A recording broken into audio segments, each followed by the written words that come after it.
और अब खबरों की तफसील। गुज़िश्ता दिनों MIM सदर असदुद्दीन ओवैसी पर हुए हमला मामले में आज राज्यसभा में वज़ीर दाखिला अमित शाह ने बयान दिया। इस दौरान अमित शाह ने कहा कि ना तो MIM सरबराह का हापुड़ में कोई प्रोग्राम था और ना ही इंतजामिया को इस रूट यानी इस रास्ते से उनके जाने की कोई जानकारी ही थी। मरकजी वज़ीर दाखिला ने असदुद्दीन ओवैसी से अपील की कि वो हुकूमत की जानिब से दी जा रही सिक्योरिटी कबूल कर ले।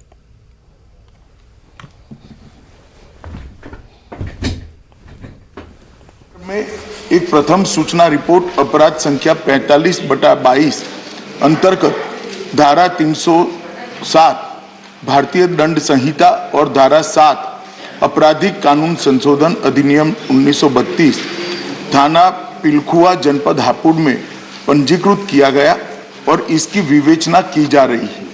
श्री ओवैसी का जनपद हापुड़ में पूर्व से कोई कार्यक्रम नियत नहीं था और न ही आवागमन के बारे में कोई पूर्व सूचना जिला नियंत्रण कक्ष को भेजी गई थी। श्री ओवैसी घटना के पश्चात सुरक्षित दिल्ली वापस पहुंच गए। जनपद के वरिष्ठ अधिकारियों द्वारा घटनास्थल का निरीक्षण किया गया। विवेचना के क्रम में स्थानीय पुलिस ने त्वरित कार्यवाही करते हुए 2 अभियुक्तों को गिरफ्तार किया और उनसे 2 अनधिकृत पिस्तौल प्रत्येक से एक और एक ऑल्टो कार की बरामद की गई है।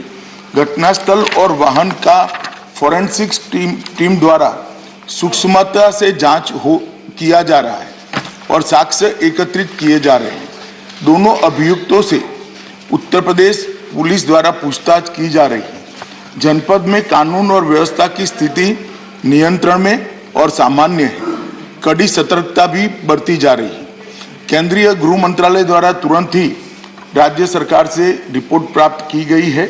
पहले भी कई मौकों पर केंद्रीय सुरक्षा एजेंसियों के खतरे के आकलन के आधार पर श्री ओवैसी को सुरक्षा प्रदान करने के लिए केंद्र सरकार ने निर्देश जारी किए हैं, लेकिन श्री ओवैसी द्वारा सुरक्षा लेने के लिए अनिच्छा के कारण दिल्ली पुलिस और तेलंगाना पुलिस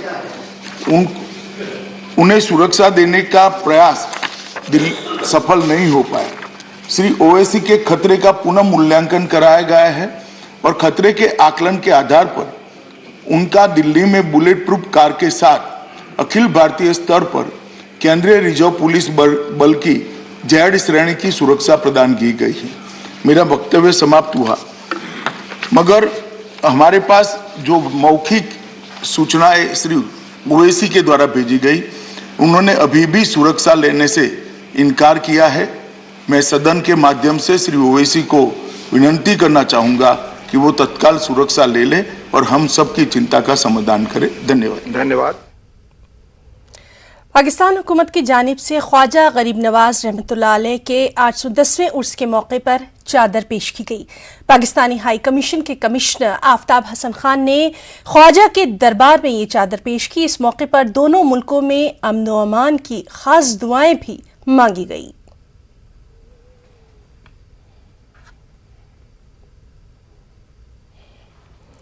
गुज़िश्ता 9 बरसों से बंद शेर शाह सूरी गेट जल्द ही खोल दिया जाएगा। मथुरा रोड पर वाक़े पुराना किला कैंपस के तहत आने वाला शेर शाह सूरी गेट यानी लाल दरवाजे की मरम्मत और तामीर का काम मुकम्मल हो गया है। इसको सयाहों के लिए खास तौर पर तैयार किया जा रहा है।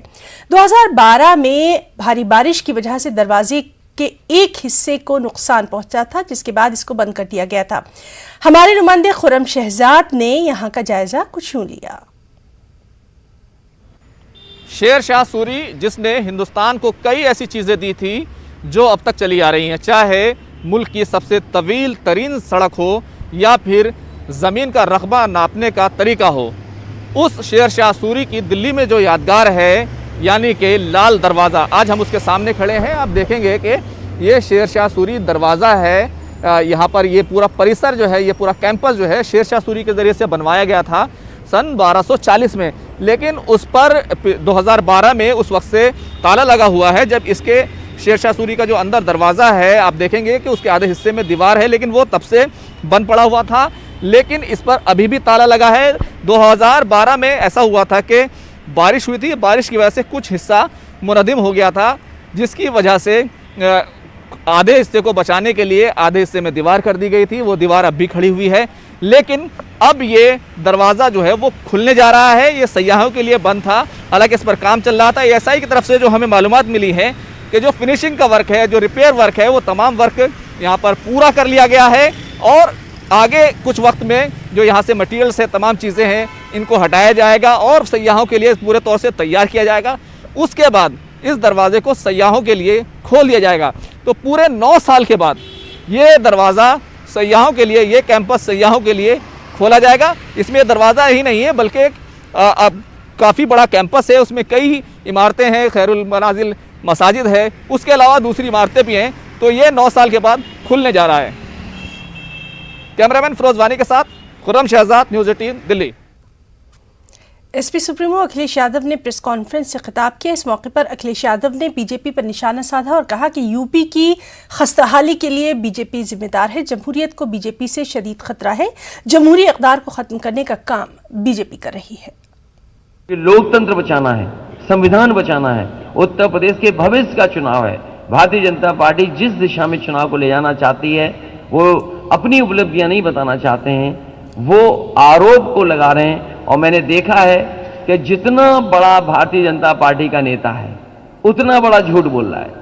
अगर भारतीय जनता पार्टी का छोटा नेता है तो छोटा झूठ बोल रहा है, उससे बड़ा नेता है तो उससे बड़ा झूठ बोल रहा है, सबसे बड़ा नेता है तो सबसे बड़ा झूठ बोल रहा है।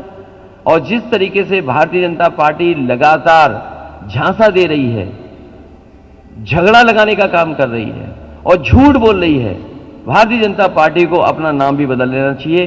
भाजपा की जगह भाजपा करना चाहिए।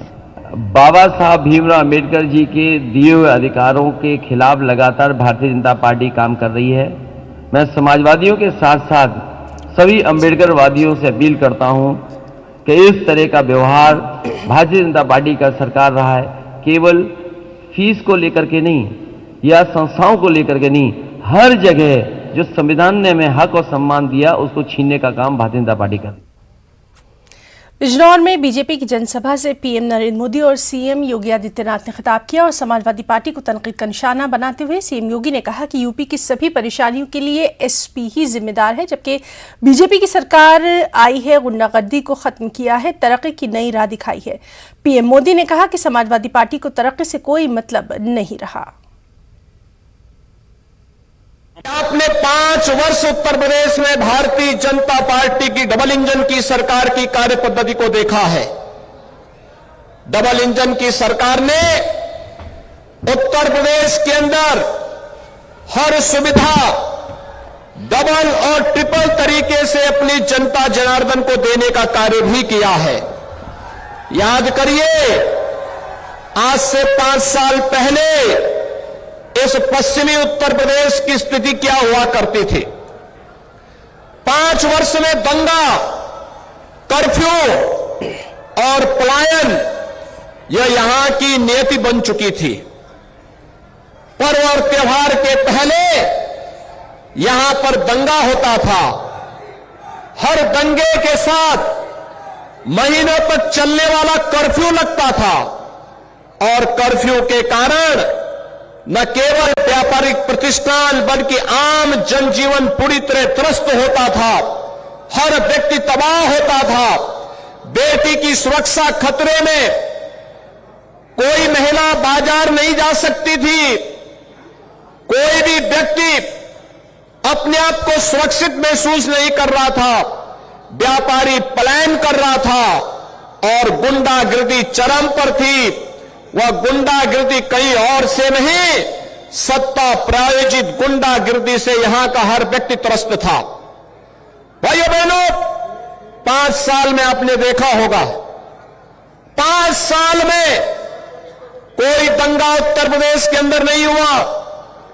5 साल के अंदर उत्तर प्रदेश के अंदर सुरक्षा का एक बेहतर माहौल बनाने का कार्य हुआ और इन 5 वर्षों के दौरान उत्तर प्रदेश के अंदर जितने भी माफिया और आपराधिक प्रवृत्ति के तत्व थे उनको इस स्थिति में मजबूर कर दिया गया कि माफिया, ये अपराधी, पेशेवर अपराधी आज गले में तख्ती लटका करके जान की भीख मांगने के लिए मजबूर होते हैं। ये बदली हुई उत्तर प्रदेश की नई तस्वीर है।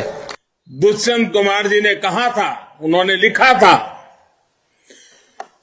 यहां तक आते आते सूख जाती है कई नदियां। मुझे मालूम है पानी कहां ठहरा हुआ होगा। 2017 से पहले उत्तर प्रदेश में भी विकास की नदी का पानी ठहरा हुआ था। ये पानी नकली समाजवादियों के परिवार में उनके करीबियों में ठहरा हुआ था। इन लोगों को सामान्य मानवीय की विकास की प्यास से, प्रगति की प्यास से, गरीबी से मुक्त होने की प्यास से कभी कोई मतलब नहीं रहा। ममता और अखिलेश की इस मुलाकात पर बीजेपी चिरागपा है। शाहनवाज हुसैन ने कहा कि कोई भी आए और जाए लेकिन सरकार बीजेपी की ही बनेगी। हमारे साथ बीजेपी के राष्ट्रीय प्रवक्ता और बिहार सरकार में मंत्री शाहनवाज हुसैन, उनसे बात करते हैं। सर, ममता बनर्जी जो है वो अखिलेश यादव के साथ मिलकर चुनाव प्रचार फोटो खिंचवाएंगी, फिर बंगाल लौट जाएंगी। उत्तर प्रदेश के लोगों को मालूम है कि योगी जी यहीं रहने वाले हैं, मोदी जी यहीं रहने वाले हैं। जिस तरह का बेहतरीन शासन उत्तर प्रदेश में भारतीय जनता पार्टी ने दिया है, उसको उत्तर प्रदेश की जनता भूल नहीं सकती। पूरी ताकत से भारतीय जनता पार्टी को उत्तर प्रदेश में बहुमत प्राप्त होगा। हम पहले से ज्यादा सीट जीतकर सरकार बनाएंगे। अखिलेश यादव ऐसे ही करते हैं, कभी राहुल गांधी जी के साथ फोटो खिंचवाकर यूपी के लड़के, फिर उसके बाद बहन जी के साथ बबुआ बुआ हो गया, वो भी फेल हो गए। फिर जयंत चौधरी और ओपी राजभर से मिल लिए, वो भी काम नहीं चल रहा, तो उन्होंने बुला लिया है ममता दीदी को। कुछ नहीं होने वाला, बीजेपी की सरकार बननी तय। आपसे सवाल जानना चाहूंगा कि मैं जिस तरह से चरणजीत चन्नी को अपना उम्मीदवार बनाया पंजाब में, कांग्रेस ने सीएम फेस बनाया, कैसे देखते हैं सर इसे? बड़ा झगड़ा चल रहा है। नवजोत सिंह सिद्धू के चेहरे पे बड़ी उदासी है और कांग्रेस एक दूसरे को पराजित करने में खुद ही लगे हुए हैं। पंजाब में भी भारतीय जनता पार्टी एक अहम रोल अदा करेगी। ठीक है, बहुत धन्यवाद। प्रकाश गुप्ता के साथ विनीत कुमार, न्यूज 18 दिल्ली। दिल्ली के उजाला अरविंद केजरीवाल उत्तराखंड में इंतखाबी मुहिम में मसरूफ है। उन्होंने प्रेस कॉन्फ्रेंस के दौरान उत्तराखंड की तामीर और तरक्की के लिए 10 नुकाती एजेंडे का ऐलान किया। इस मौके पर केजरीवाल ने कहा कि बिजली, तालीम और इलाज को मुफ्त कर दिया जाएगा। उत्तराखंड के नौजवानों को सरकारी मुलाजिमतें फराहम करने के अलावा उन्होंने कई दीगर ऐलानात भी यहाँ किए। सारांश, मेन एजेंडा आम आदमी पार्टी का उत्तराखंड चुनाव में और आने वाले 5 साल के लिए आम आदमी पार्टी का मेन एजेंडा 10 पॉइंट एजेंडा है। सबसे पहला, हम भ्रष्टाचार खत्म करेंगे और केवल आम आदमी पार्टी कर सकती है, दूसरी पार्टियां नहीं कर सकती। उनको करना भी नहीं आता और उनकी नीयत भी खराब है।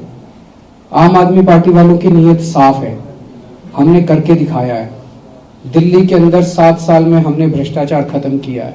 24 घंटे बिजली है, उत्तराखंड में भी 24 घंटे बिजली करेंगे और मुफ्त बिजली करेंगे जैसे दिल्ली में हमने की। तीसरा है रोजगार। दिल्ली में पिछले कुछ वर्षों में हमने 10 लाख बच्चों के लिए रोजगार मुहैया कराए हैं। हमें करना भी आता है और हमारी नीयत भी है। आज सबसे बड़ा समस्या उत्तराखंड के अंदर बेरोजगारी की है और जब तक नौकरी नहीं मिलती 5,000 रुपए का बेरोजगारी भत्ता होगा। महिलाओं के लिए हर महिला को 1,000 रुपए, 18 साल से ऊपर की हर महिला को उसकी जरूरतों के लिए महंगाई बहुत बढ़ गई है। 1,000 रुपए हर महिला के अकाउंट में हर महीने डाला जाएगा। वक्त एक ब्रेक का। कर्नाटक में हिजाब का मामला तूल पकड़ता जा रहा है। कुंडापुर में वाक़े पीयू कॉलेज में मामला थोड़ा मुख्तलिफ देखने को मिला। यहाँ बाहिजाब तालिबात को कॉलेज में दाखिले की इजाज़त तो दे दी गई, लेकिन उन्हें अलहदा बिठा दिया गया। कॉलेज इंतज़ामिया ने उन्हें क्लास में अलहदा बैठने की इजाज़त दी। वाज़ेह रहे कि इससे पहले कई कॉलेजों में बाहिजाब तालिबात को दाखिले की इजाज़त नहीं दी गई थी। और कर्नाटक में हिजाब की हिमायत में मुस्लिम खवातीन आज सड़कों पर उतरी हैं। रियासत के हासन, मंडिया, मटकरी शहरों में एहतजाजी मुजाहरे देखने में आए। जिले के डिप्टी कमिश्नरों को याददाश्त पेश की गई। हिजाब हमारा हक है, इस नारे के साथ रियासत के मुख्तलिफ मकामात में एहतजाजी मुजाहरे हुए। दूसरी जानिब हिजाब का तनाज़ा उडुपी जिले के अलावा चंद दीगर शहरों में भी देखा गया। हिजाब की मुखालफत में आज भी कई मुकामात पर हिंदू तंजीमों ने तलबा में जाफरानी शॉल तकसीम की।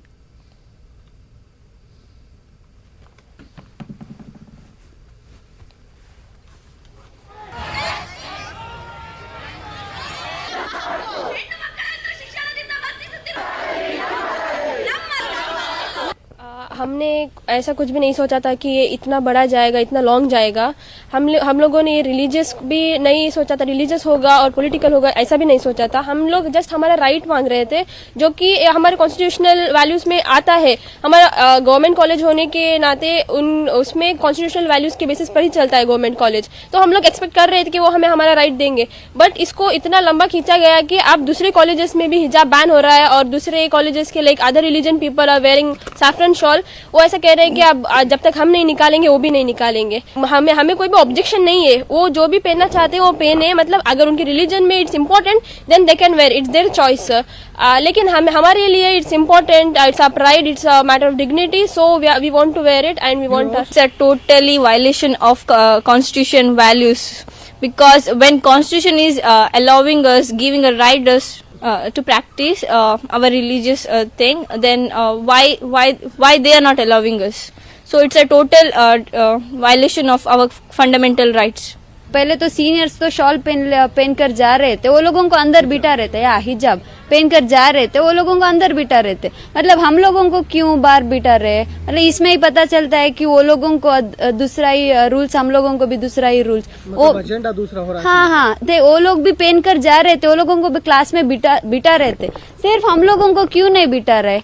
Me or my friends will not remove the hijab and go inside the classroom. I hope and I have even trust. Though High Court says. Yeah, I have trust that judiciary system is with us and it will allow us to wear the shawl. I have fully hope on them that they will allow us to wear inside. और कर्नाटक के हिजाब मामले में खवातीन और बाहिजाब तालिबात का जबरदस्त एहतजाज देखा जा रहा है। डिप्टी कमिश्नर के ऑफिस के बाहर ये एहतजाज चल रहा है। हजारों की तादाद में खवातीन गम गुस्से का इजहार कर रही हैं। उनका कहना है कि हिजाब एक बहाना है, असल में अक़लियतों को इस तरह से निशाना बनाया गया है।